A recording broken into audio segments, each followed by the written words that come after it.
بسم اللہ الرحمن الرحیم۔ السلام علیکم ورحمۃ اللہ وبرکاتہ۔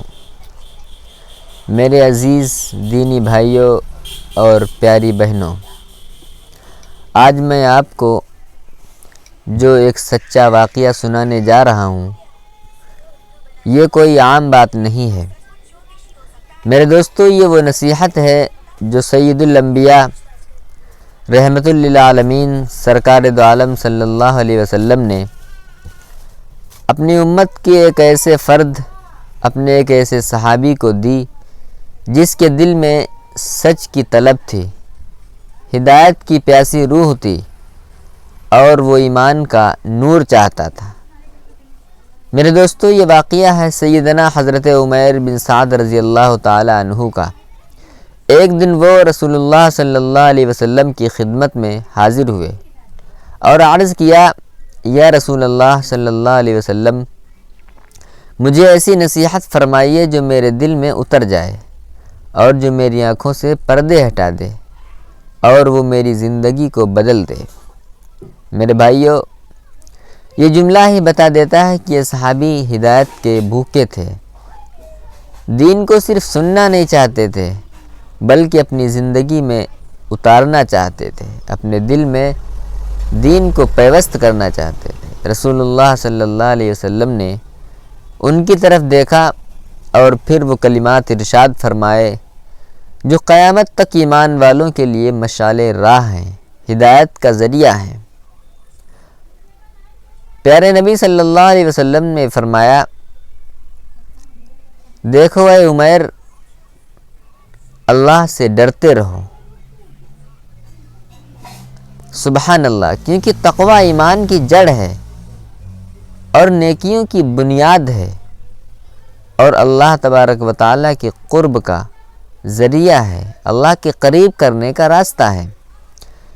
پھر آپ صلی اللہ علیہ وسلم نے دوسری نصیحت فرمائی، صبر کرنا سیکھو، کیونکہ صبر سے بڑی کوئی بھی دنیا میں نعمت نہیں ہے۔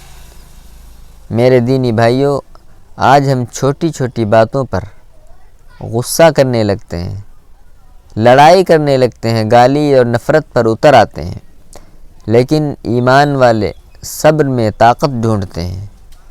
پھر رسول اللہ صلی اللہ علیہ وسلم نے فرمایا، اللہ کی راہ میں خرچ کرو، اس سے مال کم نہیں ہوتا بلکہ بڑھتا ہے اور وافر مقدار میں ہو جاتا ہے۔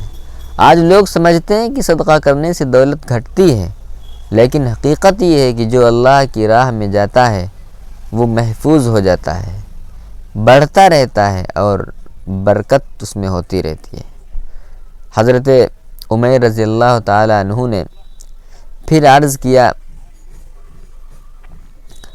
کہ یا رسول اللہ صلی اللہ علیہ وسلم، کچھ اور نصیحت فرمائیے، کچھ اور ہمیں سمجھائیے، کوئی دین کی بات بتائیے۔ یہ شوق ہدایت دیکھا تو رسول اللہ صلی اللہ علیہ وسلم نے فرمایا، اگر کبھی تم لوگوں پر حاکم بنائے جاؤ اور تمہارے ماتحت غلام بھی ہوں تو ان کے ساتھ عدل اور نرمی سے پیش آنا، کیونکہ ہم نے رسول اللہ صلی اللہ علیہ وسلم کی نصیحتوں کو چھوڑ دیا ہے۔ یاد رکھو، جس دل میں تقوی آ جائے اس کی پوری زندگی سنور جاتی ہے۔ جو صبر کرنا سیکھ جائے میرے دوستو، اس کی مشکلات نعمتوں میں اور برکتوں میں بدل جاتی ہیں، اس کی زندگی آسان ہو جاتی ہے۔ اور جو اللہ کی راہ میں خرچ کرے، اللہ کی راہ میں مال دولت خرچ کرے، اللہ اس کے رزق میں وسعت فرماتا ہے۔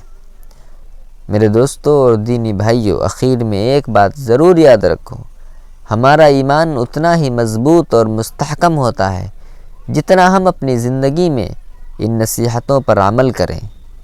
اللہ تبارک و تعالی ہمیں بھی وہ تقوی، صبر اور سخاوت عطا فرمائے جس کی تعلیم ہمارے نبی صلی اللہ علیہ وسلم نے دی ہے۔